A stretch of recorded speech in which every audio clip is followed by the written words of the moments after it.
Hello everybody, this is Danny from Deep South Homestead on Porch Time today. We're back over at the cabin. We're not out on the porch today, guys. It is cold, it's raining, and you probably hear it in the background. We've tried to soundproof the cabin as much as we can. The guys on the porch, it's really loud, and it's cold. So, and I'm sitting in here, I don't have a fire because I'm only over here to shoot Porch Time. I don't want to get a fire going and have to sit over here for hours waiting for it to die out because I don't want to leave it burning. So I'm just going to sit here with my jacket on and do Porch Time. So today, guys, I want to talk about something that we really don't think about in life, but yet it's a part of our everyday life. It will probably eventually be the demise of the whole nation, to be honest with you. I want you to think about what I'm going to say.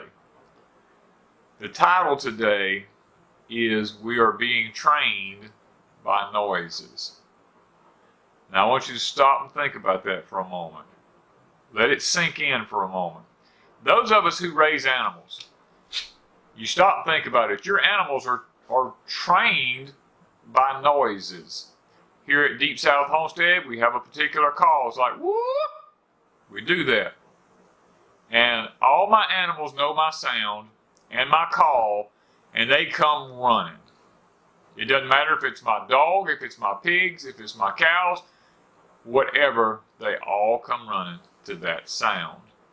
When you're used to, my daddy always, he plowed with mules and stuff like that. I never did, but my daddy did.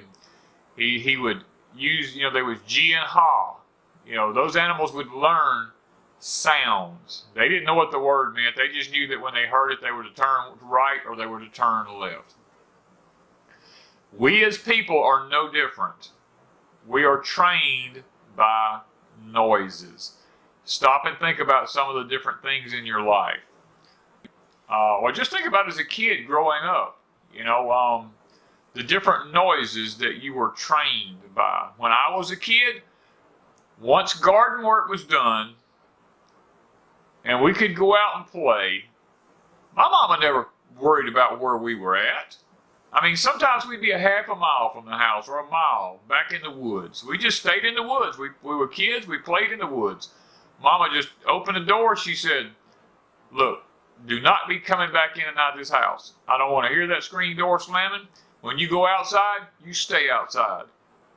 If you need a drink of water, there's a water faucet out there. You get a drink of water out of the water faucet. If you got to go to the bathroom, and you're a boy, you just pee in the yard somewhere, or pee on a tree, or unless you got to sit on the toilet, then do not come back in this house. So as kids, we stayed in the woods. But when it come time for supper, late in the afternoon, some people call it dinner, we call it supper, my daddy would come home from work, and when my daddy come home from work, Mama had supper ready. And she would go out and she would blow the car horn. When we would sit there and we hear a car horn just bah, bah, we knew the sound of our car horn, and I would tell the other guys, I'd say, well, Mama's got supper ready. It's time for me to go home. And I'd begin my trek home. And sometimes it'd take a while to get there. But I was trained to know that car sound. And once I knew it was time for me to come home as a kid. Now, as we get to be older, you stop and think about it. Used to, when you heard the phone ring, you was like, oh, there's a phone call. We were trained to know that when that phone made a noise, we knew there was somebody on the other line that needed to talk to us. Now, that has changed dramatically today. Today, we have multiple noises to know when someone's contacting us. I used to have a thing set up on my computer, my laptop. Well, it was a computer, a PC, a tower system, in my office, that if someone left me a message, it was like a door. It was like, a door opening and shutting. I knew when I heard that I had a message from my business. Sometimes there's just a ding. Sometimes there's other noises. We train ourselves to know particular noises that lets us know when someone contacts us, or even to this point, a lot of us have different sounds set on our cell phones now. We even know who it is that contacts us by certain sounds, and we don't answer sounds that we don't know what they are. So we have to understand as individuals now, we're being trained to know certain sounds. And as the downfall of the nation goes, we're trained to know certain commands even as individuals. We sit back and, especially if you're in the military, if you've ever served in the service of any branch or anything like that, you're trained to know certain commands. There are certain sounds that you hear. The training of Navy SEALs, they're constantly getting you. They ring that bell, boys. You get to go home if you ring that bell. And they're like, no. Everybody just keeps pushing and pushing and pushing, and the instructors constantly ring the bell, boys. Ring the bell. It's a mind game, and we're trained, or they are trained to know if they ring that bell, it's all over for them. And it's no different. We're all trained by different sounds and noises that we hear.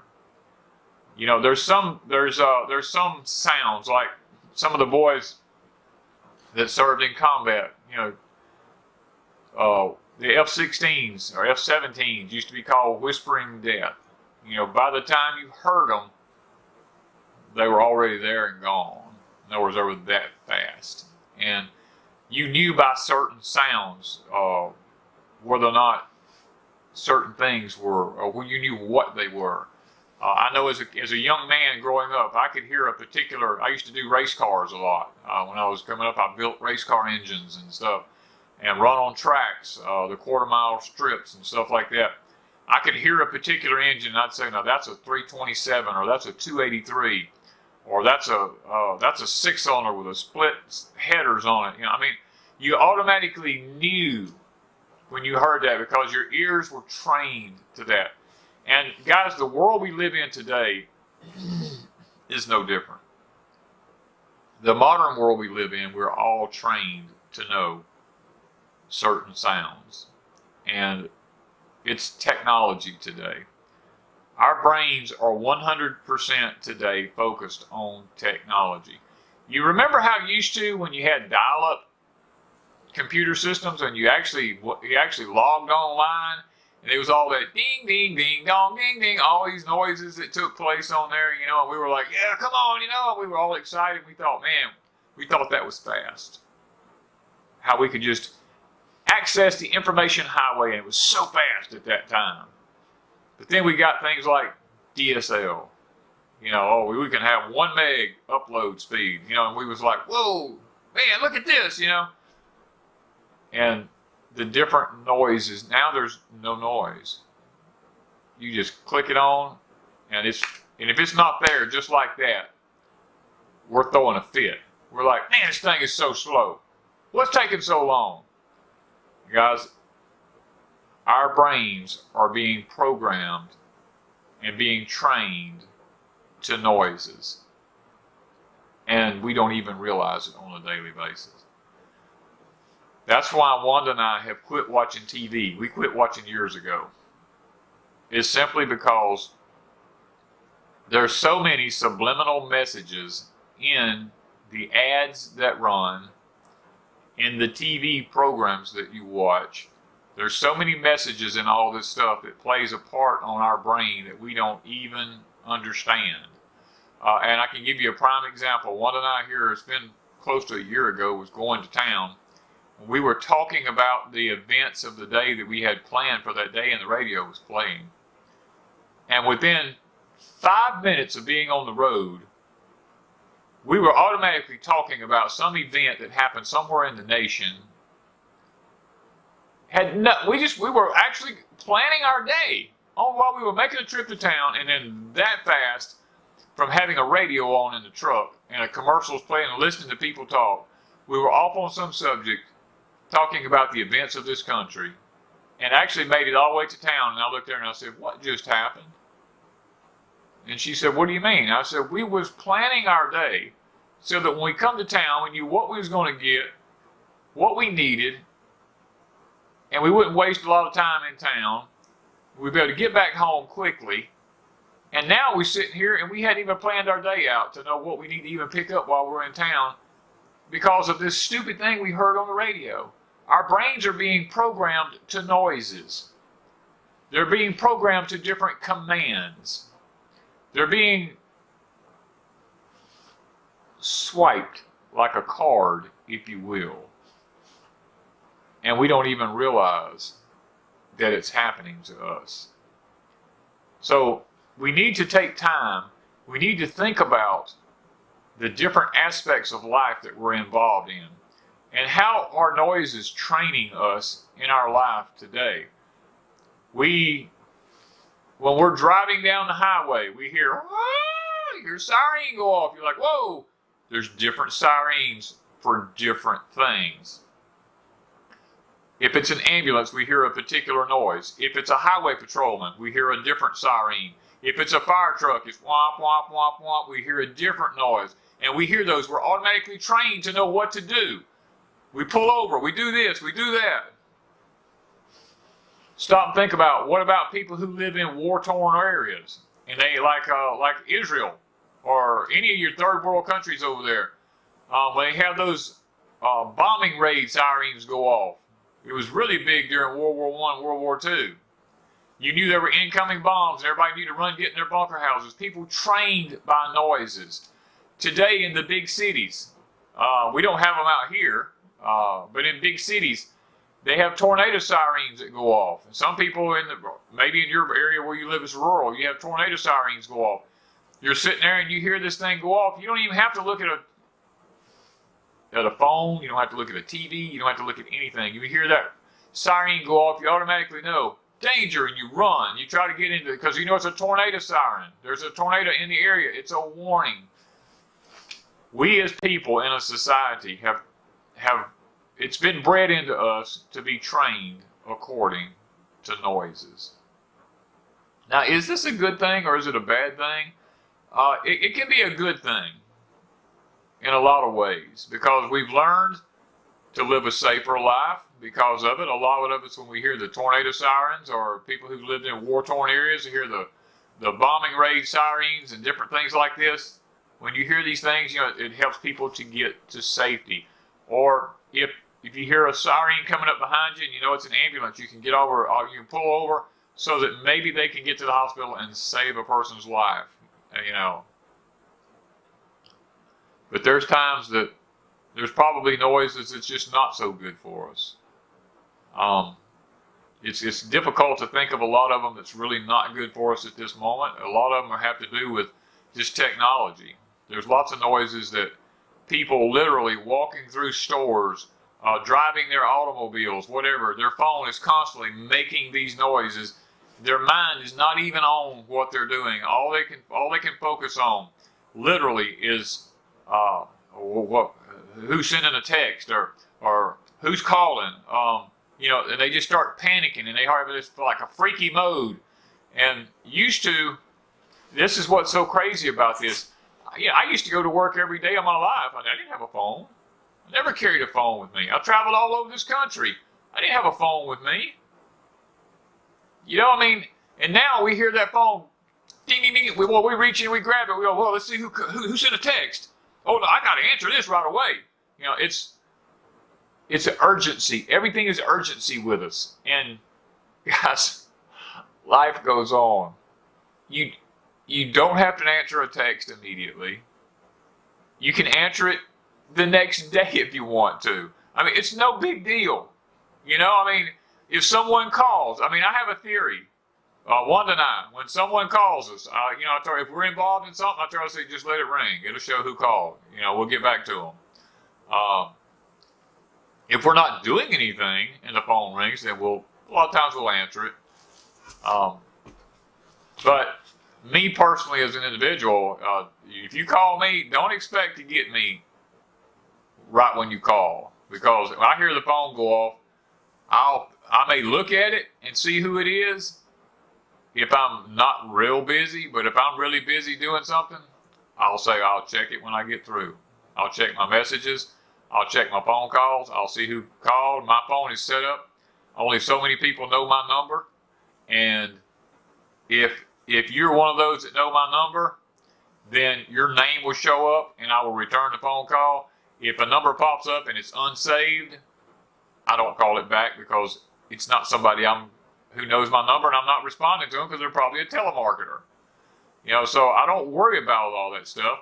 99% of the time, I don't even have a phone on me. Wanda always gets on to me. She says, you need to carry your phone. And I try to, as much as I can, but I try to train myself not to have that distraction.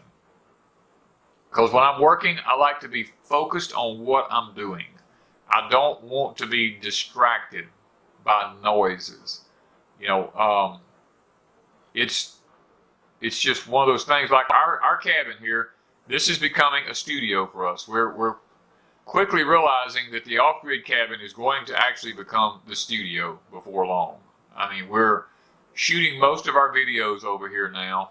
It is it's a lot more soundproof than anything we own because I put so much money into the soundproofing of this cabin because of obnoxious neighbors that I have that do not know what it's like to live in peace and quiet anymore.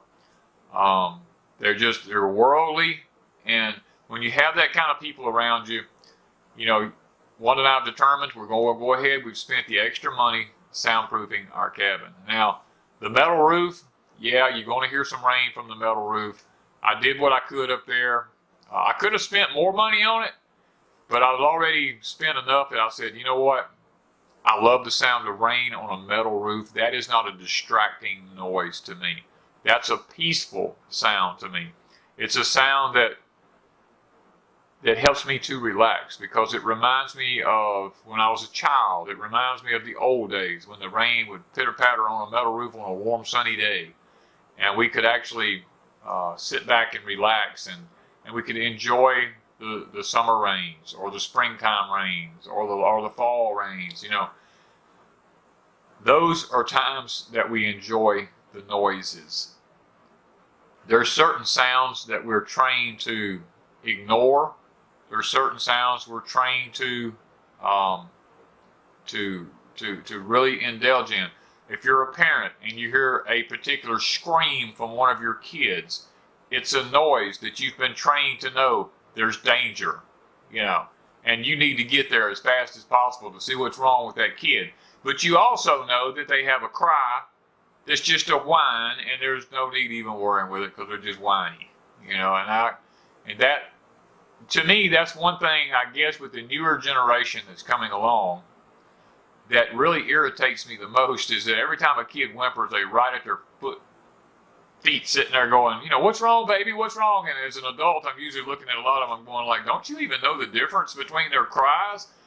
They're whining. They're just a whiny baby. Leave them alone. Send them in the bedroom. Put them to bed. Lock the door. Let them get it out of their system. Put them outside. Don't let them back in the house. There's a difference between whining and crying. As an adult, you learn those sounds from kids. But it seems to be like in the world we live in today, if a child makes any kind of a noise, they're like, oh, you okay, sweetheart? It's that kind of thing. And as my mother and daddy, they didn't even, I could get hurt, and Mama would look out there and she'd say, you're not going to die, you bleeding? How much blood? Oh, you're fine. That kind of stuff. Nowadays, oh my God, let's get a Band-Aid. Let's do this. Let's do that. We just live in a different world, guys. And maybe I grew up a little different than most people. I don't know. But my parents weren't freaked out by all the different noises that kids made. And I think we live in a whole different world today. Man, the stuff I see today. Whew, it is a total different world. So, even on your homestead, you hear the hens are cackling in the hen house. You go, oh, they're laying an egg. Did you hear one hen squawking? You go, oh, that rooster's trying to breed her. But then you hear one squawk and you go, uh-oh, I better get to the hen house. Something's messing with my chickens. You learn the different noises. We are trained as human beings to know certain noises. My dog Hank, I can just walk past that dog and he can bounce like a kangaroo and be barking like crazy, and I can just stop. And Hank puts his head down and he goes back over and he gets in his building. He knows he's crossed a line. The animals are trained just like we are. I don't have to holler and scream at him. I can just start walking toward him and just looking at him. And he knows, okay, I've done crossed the line. And it's no different. Animals are trained just like people are trained. So, Porch Time today, guys, is not anything really in depth, but it's talking about pay attention to your environment. Because in the world that we're headed into, we are going to be even more trained by noises and frequencies. Right now, our mind is being altered a lot by frequencies. The rhythm and the heartbeat in our body is being changed by frequencies. Wanda and I are noticing that when we are at our big house and we're living in it, and we come over here to the off-grid cabin and we spend a day or two over here, it's almost like putting us on a battery charger. We can go back to the big house and during the night we wake up and go, what's that noise? What's that noise? We've become so trained with hearing specific noises in the house that we become complacent to them. Like the refrigerator kicking on and running. The deep freeze kicks on and running. The unit kicks on and runs. We hear all these noises, but when you come to an off-grid cabin like ours, that we have done as much as we can to soundproof this cabin, and we still have more to do, we're not there, and we lay down to go to sleep at night, you don't hear nothing. Unless it's like it is today, it's raining, and then you have that pitter-patter of rain on a metal roof, and you're just like, oh my God, this is so relaxing. We come here at night, we can't hold our eyes open past 8 o'clock hardly. And we're fighting it at 8 o'clock. We're like, God, what time is it? And I'll say, it's 7:30. And Wanda goes, what? It's just 7:30? Why am I so sleepy? At the house, we're wide awake till 10, 11 o'clock at night, But when you come over here where there's no noise, the mind can rest and it can shut down and you can have a peaceful night's rest. Guys, that's what it's all about. We wonder why we're aging. We wonder why we're in such a rat race all the time. We wonder why we're edgy. We wonder why so many people have to be on antidepressants and all this kinds of stuff. Why is everybody having panic attacks? Why is anxiety so bad? Guys, it's all the noises that we're having to put up with in the world today. There's no peace and quiet anymore. There's no serenity. I've got neighbors who've already told me, there's no way I'll be able to stay at home when I retire. I've got to be able to go somewhere and do something. To me, I am not going to spend $200,000 or $300,000 on a house and a piece of property and not stay there and always want to be getting away from it. To me, that is pure stupidity. So guys, I know Porch Time today has not been, like I said, not been a lot of in-depthness or anything like that, but I want you to think about your environment. I want you to think about the noises that you're being trained to on a daily basis. Because, like I said earlier, the upcoming years, the noises that we're being trained to are going to be even more intense. And I can't explain it right now. I'm not going to explain it right now, but you will see in the near future what I'm talking about. We're going to be trained even to more intense noises that's going to have more of an impact on our physical existence and our minds and our bodies. So begin now. Remember, you heard it first from Deep South Homestead. Begin now paying attention to the surrounding noises that you listen to on a daily basis. The noises that train you, and they make you who you are. So who are you based on the noises that surround you and the ones that you've been trained to, whether you want to admit it or not, you are trained to specific noises. So thank you guys from Deep South Homestead.